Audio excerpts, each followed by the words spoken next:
안녕하세요. 고비세 피터입니다. 네, 오늘은 조금 색다르게 영상을 구성을 해볼까 합니다. 저희 코빗 유튜브 채널 구독자가 4만 명을 돌파를 했습니다. 여러분들의 관심과 성원 덕분이라고 생각을 하며 감사의 말씀을 드리고 싶습니다. 그래서 이번 영상에서는 최근에 제가 올린 영상 한 2개 정도의 굉장히 수준 높은 질문들이 많이 올라왔고, 그 중에 일부는 여러분들하고 한번 공유를 하고 얘기를 나누는 시간을 가지면은 유익하다고 생각되는 질문들도 있어서 그런 거를 한 몇 가지 다뤄볼까 합니다. 첫 번째 질문은 김영곤님께서 주신 질문입니다. 생산해 주면 가격은 올라가야 정상이지, 채굴 못하면 공급이 줄어드는 거지 않나? 라는 질문입니다.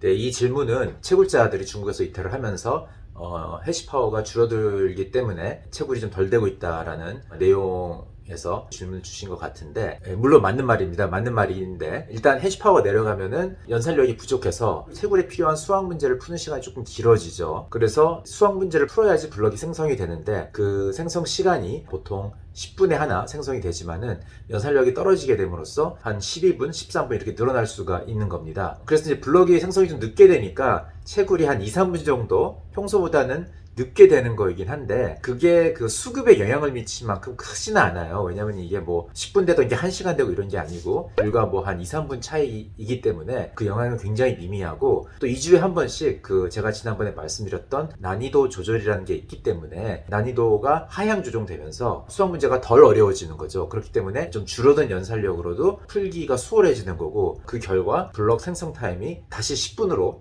회복이 되는 그런 효과가 있는 겁니다. 그렇기 때문에 채굴되는 시간이 조금 지연된다 하더라도 수급에 크게 영향을 미칠 그런 어떤 현상은 아니라는 거를 말씀을 드리고 싶습니다. 두 번째 질문은 미뜨님께서 주신 질문인데, 중국 입장에서 미국의 패권을 견제하려면 달러를 약화시키고 코인을 지배해야 된다고 생각이 드는데 실제로 정부가 채굴 단속을 하는 것은 무엇 때문일까요? 라는 질문입니다. 근데 이거에 대해서는 지금 상당히 많은 어떤 인터넷상에서 또 지금 논의가 되고 있습니다. 도대체 중국이 왜 단속을 하기 시작했는지. 물론 표면적으로 세우는 뭐 이유가 있어요. 뭐 사회의 스테빌리티를 위해서 한다든지, 불안정한 그런 사회 갈등을 해소하기 위해서 한다, 뭐 이런 굉장히 추상적이고 원론적인 이유를 이제 정부 관리들은 얘기를 하고 있는데, 이제 전문가들이 많이 이제 추측을 하는 것은 이제 어디까지나 추측일 뿐입니다. 가장 많이 추측되는 것은 이제 자금 세탁 방지가 아닐까라는 얘기를 하고 있어요. 왜냐면은 중국도 그 자본 규제를 하고 있죠. 그래서 해외로 자본 유출이라는 게 자유롭지가 않은 나라인데, 이 해외로 자금을 돌리려 할 때 비트코인이 굉장히 유용하게 쓸 수는 있죠. 그런데 이제 일반인들이 인민폐로 많은 재산을 갖고 있는데, 그거를 비트코인으로 갈아타기 위해서는 중국 내에서는 대부분 많은 사람들이 OTC 거래를 합니다. OTC 거래라는 거는 거래소가 아니고, 중국에 있는 거래소들은 대부분 인민폐 입금이 안 되기 때문에 OTC에서 피어2피어 거래를 하는 거죠. P2P 거래를 하는 건데, 이 과정에서도 물론 사겠다는 사람은 인민폐가 제도권 안에 있는 은행에서 팔겠다는 사람의 계좌로 들어가 있기 때문에 일단 은행에서 한번 KYC를 해야 되는 거고, 거기서 신분이 확인이 되고 뭐 이런 과정이 있는 거죠. 근데 그런 은행권을 거치지 않고 할 수 있는 방법이 또 한 가지가 있습니다. 근데 그것이 무엇이냐면은 채굴을 통해서 비트코인을 손에 얻는 거죠. 어떻게 보면 이제 거래소가 생기기 전인 굉장히 초창기 2012년 이전에는 거래소가 없었기 때문에 그 당시에는 비트코인을 손에 넣기 위해서는 직접 채굴을 하든지, 아니면은 개인적으로 채굴을 하는 사람을 알고 있으면 그 사람한테 P2P 거래를 하든지 뭐 이런 방식밖에 없었을 겁니다. 그런데 초창기에 행해졌던 그런 방식을 사용을 해서 비트코인을 손에 넣는 거죠. 그렇기 때문에 이제 자금을 해외로 빼돌리고 싶은 사람들이 채굴을 하고, 아니면 채굴장에 투자를 한다든지 뭐 이런 방식으로 비트코인을 획득을 했을 가능성이 많고요. 그런 거를 규제를 하고 싶다라는 마음에서 이제 채굴자 등을 전부 다 단속부에 들어가는 뭐 이런 상황이 됐다라는 추측이 한 가지 있고요. 또 한 가지 추측은 좀 더 저는 재미있는 추측이라고 생각을 하는데, 채굴장들이 대부분 싼 에너지 공급처를 찾아서 외진 곳에 가서 채굴을 하게 되죠. 그런 곳에 에너지가 싼 이유는 실제로 에너지를 필요로 하는, 전력을 필요로 하는 그런 수요처는 도시인데, 도시에서 너무 멀리 떨어져 있기 때문에 그 공급망이 효율적으로 구축되지 않은 상황에서는 생성된 전력을 도시까지 끌어오는 비용이 너무나 많아서 고립된 에너지들, 그런 에너지들이기 때문에 값이 굉장히 쌌던 거고, 그렇기 때문에 그런 곳에 채굴장들이 모여 있었던 거죠. 그런데 최근에 일어난 변화가 이 공급망, 보통 그리드라고 하는데 이 전력 공급망이 많이 투자가 되고 인프라가 갖춰지면서 그런 인프라를 통해서 어떤 외진 곳에 있었던 전력이 도시까지 좀 더 낮은 비용으로 공급이 가능하게 됐다는 이론입니다. 그렇게 됐을 경우에 지금까지 외진 곳에서 생성됐던 전력에 대한 그걸 획득하기 위한 경쟁이 일어나는 거고, 그 과정에서 중국 정부는 그런 전력들이 비트코인 채굴에 사용되는 것보다 실제 이제 새롭게 완성된 인프라를 타고 이 수요처가 있는 도시까지 오도록 하는 것이 국가 발전에 좋다고 판단을 내렸을 경우에는 뭐 지금 같은 단속이 이루어질 수도 있다는 이런 이론인 거죠. 이거에 관해서는 제가 비트코인 인싸 중에서 굉장히 높이 평가하는 닉 카터라는 분이 트위터에서 짤막하게 설명을 하고 있으니까 여러분도 한번 기회 되시면 참조를 하시면 좋을 것 같습니다. 세 번째 질문은 SK 바이크라는 분인데, 어차피 같은 세력이 국가를 이동해서 채굴하는데 왜 더 분산되어진다고 생각하시나요? 라는 질문입니다. 이거에 대해서는 이제 두 부분으로 나눠서 제가 설명을 드릴까 해요. 일단 같은 세력이 이제 지리적으로 분산을 했을 경우에 오는 그 분산 효과가 있는 거죠. 설령 같은 사람이라 할지어도 지금까지 보면 이제 이 모든 이 채굴자들의 대부분이 한 나라, 하나의 그 국가에 집중되어 있을 때는 그 국가가 추진하는 정책에 영향을 받을 수가 없는 거죠. 그 관할권에 있기 때문에. 그러니까 어떤 한 국가의 의존도가 높음으로써 오는 리스크라는 게 분명히 존재하는 겁니다. 근데 이 사람들이 같은 사람이다 할지언정 여러 나라로 분산이 되면은 리스크가 분산이 되는 거죠. 그냥 그만큼 이제 어떤 한 나라의 의존도가 낮아지기 때문에 지금 여러 나라로 퍼지고 있는 것 같은데, 그 국가 어느 한 곳에서 갑자기 뭐 금지를 시킨다 하더라도 지금까지는 이 네트워크 전체 해시파워의 65%가 그 한 국가에 받는 영향이 너무나 컸던 겁니다. 그것이 분산이 돼서 해시파워가 가장 많아도 10% 뭐 이런 식으로 이렇게 분산이 될 수 있다면은 65%였던 게 예를 들어서 6개 나라에 뭐 10% 이렇게 분산이 된다면은, 그러면 한 국가에 노출되는 의존도가 굉장히 낮아지는 거기 때문에 그런 면에서 안정화됐다라고 이렇게 얘기를 할 수가 있는 거죠. 그리고 이게 같은 세력이라고 생각을 하실 필요는 없을 것 같아요. 왜냐면은 이런 어떤 다른 지역으로 퍼져나감으로 인해서 다른 지역에 있던 새로운 채굴자들이 들어올 수 있는 계기가 될 수 있다는 겁니다. 이게 무슨 말이냐면은 지금 해외로 진출하고 있는 중국의 채굴자들은 대부분 그럴 수 있는 능력이 있는 데만 나가고 있고, 그런 능력이 없는 조금 영세한다든지 아니면 해외 네트워크가 없다든지 뭐 이런 사람들은 그냥 포기를 하는 거죠. 중국에서밖에 채굴을 할 수 없는 사람도 분명히 있는데, 그런 사람들은 이제 포기를 함으로써 기존의 채굴자들 중에 일부는 도태되는 그런 현상이 있는 거고, 그럼으로 인해서 해시파워가 낮아지기 때문에 상대적으로 여태껏 너무 해시파워가 높아서 진입장벽을 작용을 해서 들어오지 못했던 채굴자들도 이제 새롭게 진출할 수 있는 어떤 계기가 될 수도 있는 거고요. 그렇기 때문에 이 해시파워의 분산으로 인해서 기존의 일부는 도태되고 새로운 세력이 들어올 수 있는 계기가 되고, 이렇게 되면서 해시파워의 그 소유자의 손바뀜이 일어나는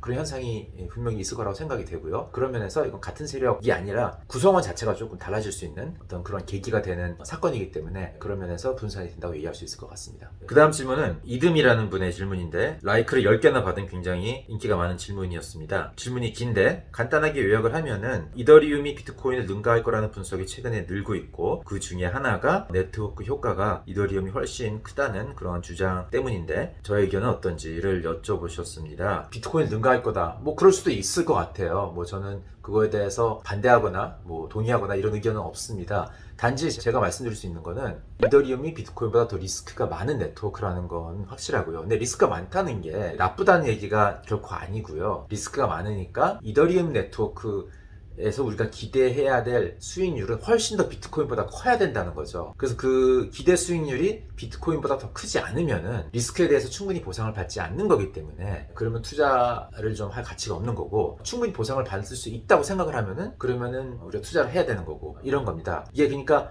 리스크와 수익률에 관한 원칙, 이론이 좀 어느 정도 확립이 됐을 경우에 판단해야 되는 부분이에요. 그래서 이거에 대해서 사실 이제 저희 저시필수에서 다룬 바가 있기 때문에 한번 관심이 있으시면은 여기서 영상을 봐주시면 되겠습니다. 그래서 어쨌든 이더리움의 리스크가 비트코인보다 크다는 이유는 제가 어저께 말씀을 드렸고요. 그렇기 때문에 이더리움에 대한 기대는 비트코인보다 훨씬 더 큰 게 맞는 거고, 그게 될지 안 될지는 사람들의 그 의견에 따라서 좀 다를 것 같아요. 그렇지만 리스크가 큰 포지션을 내 포트폴리오 안에서 구성을 할 때는 리스크가 적은 포지션보다는 좀 좀 작게 가져가는 게 그게 적절한 포지션 사이징의 원칙이라고 얘기할 수가 있겠습니다. 그리고 네트워크 효과, 이더리움이 비트코인보다 더 네트워크가 효과가 있는 게 아니냐라는 말씀을 하셨는데, 여기서 말하는 네트워크 효과라는 거는 그런 말씀을 하시면서 근거로 제시를 한 게 이더리움에 훨씬 더 여러 가지 그 위에서 앱을 만든다든지 이런 기능이 많고 그래서 생태계가 더 구축이 돼 있고 뭐 이래서라는 이제 말씀을 주셨어요. 다 맞는 말입니다. 기능도 많고 생태계가 훨씬 더 복잡하죠, 비트코인보다. 근데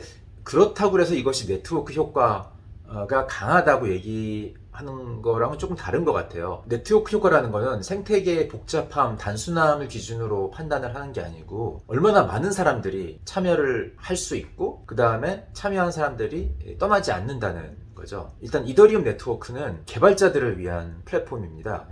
많은 개발자들이 와서 거기서 뭘 만들어야 되죠. 뚝딱뚝딱 하고 우리가 유용하게 쓸 수 있는 앱을 만들기 위한 플랫폼인 거고, 거기서 유용한 애플리케이션이 많이 만들어졌을 때, 사람들이 많이 사용하는 애플리케이션이 만들어졌을 때 그때 이더리움이 성장을 할 수 있겠죠. 비트코인은 가치 저장 수단의 목적으로 태어난 네트워크이기 때문에 모든 면에서 굉장히 그거에 최적화된 설계가 되어 있는 겁니다. 근데 이제 가치 저장 수단이라는 거는 개발자들만 하는 게 아니고 이 세상에 경제 활동을 하는 모든 사람, 개발자를 포함을 해서 개발자 외에 모든 경제 활동을 하는 사람들이 필요로 하는 수단인 거고 필요로 하는 어떤 툴인 거고, 그렇기 때문에 대상이 훨씬 더 크다고 얘기할 수도 있어요. 기능 면에서는 덜 복잡하지만 타겟 마켓은 훨씬 더 크다, 이렇게 얘기할 수가 있을 것 같습니다. 그런데 이제 한 가지 확실한 거는 비트코인이 훨씬 더 오랫동안 검증이 된 네트워크고 더 단순하기 때문에 오히려 그게 장점으로 작용을 해서 어택 서페스라고도 얘기를 하는데, 잘못된 오작동될 여지가 훨씬 더 적은 거죠. 단순하기 때문에 버그나 에러 이런 것도 찾기가 훨씬 쉽고, 그렇기 때문에 좀 더 안정된 네트워크인 거고, 그런 면에서 봤을 때는 이더리움보다 훨씬 더 리스크가 적은 거라고 얘기를 할 수가 있는 거죠. 그러니까 만약에 이더리움하고 비트코인이 둘 다 10년 후에 10배가 된다 하더라도 그러면은 어느 게 더 비트코인하고 이더리움 중에 잘한 투자냐 했을 때는 비트코인이 더 잘한 투자인 겁니다. 만약에 수익률은 똑같은데 그럼 리스크가 비트코인이 더 적었기 때문에 리스크 대비 수익률은 훨씬 더 좋은 거죠. 그러니까 일종의 이게 리스크의 가성비인데 훨씬 리스크의 가성비가 좋은 투자를 한 겁니다. 그러니까 같은 한우를 먹었어도 똑같은 100g짜리 한우를 먹었는데 한 사람은 2만 원만 내고 먹은 거, 또 한 사람은 5만 원만 내고 먹은 거, 이런 차이인 거죠. 리스크의 가성비가 훨씬 좋은, 작은 리스크를 택하고도 10배라는 똑같은 수익률을 내게 된다면은 그럼 비트코인이 훨씬 더 투자를 잘한 거인 거죠. 그러니까 우리가 투자를 잘했느냐 못했느냐는 결정은 결과론적으로만 얘기하는 경향이 있는데, 그런 게 아니고 우리가 취한 리스크 대비 얼마만큼의 수익률을 냈느냐, 이렇게 판단을 해야지 지속적으로 우리가 성공적인 투자를 할 수 있다는 거, 자산운용 원칙의 하나인 거라는 거를 참조를 해줬으면 감사하겠습니다. 마지막 질문은 이응시안님께서 고점 물려도 4년 사이클에 의해 괜찮다면 지금은 고점 대비 지금 사면 적어도 4년 이내는 대박 난다는 말이 되네요. 맞습니다. 맞는데 제가 이 질문을 다룬 이유는 그 다음에 최수빈님께서 굉장히 좋은 댓글을 달아주셨어요. 4년 버틸 수 있다면요, 대출했으면 못 버티지요. 맞는 말입니다. 네, 굉장히 맞는 말이에요. 이게 4년 존버를 한다는 거, 이게 쉬운 일이 아닙니다. 사실은 존버를 할 수 있는 가능성을 높이기 위해서는 뭐 이런 영상을 통해서 지식을 쌓는 것도 그 중에 하나이고, 또 한 가지는 절대 레버리지를 하지 말아야 된다는 거죠. 레버리지를 했을 경우에, 레버리지는 보통 이제 담보를 잡고서 대출을 받게 되는데, 워낙 변동성이 큰 가상자산 시장에서는 담보 비율 밑으로 순식간에 자산 가격이 떨어질 수가 있죠. 그러면은 자기가 존버를 하고 싶어도 못합니다. 반대 매매가 강제로 실행이 되기 때문에 그렇게 되면은 그냥 낮은 가격에서 팔리면서 큰 손해를 보게 되는 거죠. 그렇기 때문에 레버리지를 하면은 존버를 못해요. 그러니까 절대 존버를 하실 생각으로 들어오신 분들은 레버리지를 하지 않을 걸 꼭 당부를 드리고요. 그리고 이렇게 많이 빠졌을 때 멘탈이 흔들리게 되는 이유 중에 하나는 투자한 금액이 나의 일상생활에 비해서 큰 액수가 들어갔을 경우에 그게 안 되는 겁니다. 그렇기 때문에 1토라도 나한테 큰 영향이 없을 만한 액수를 투자하라는 말이 그래서 있는 거죠. 이런 점을 명심을 하시고 존버를 하시면은, 그래서 4년 이상을 버티시면은 좋은 수익률을 낼 거라고 생각을 합니다. 네, 오늘은 여기까지입니다. 바이바이.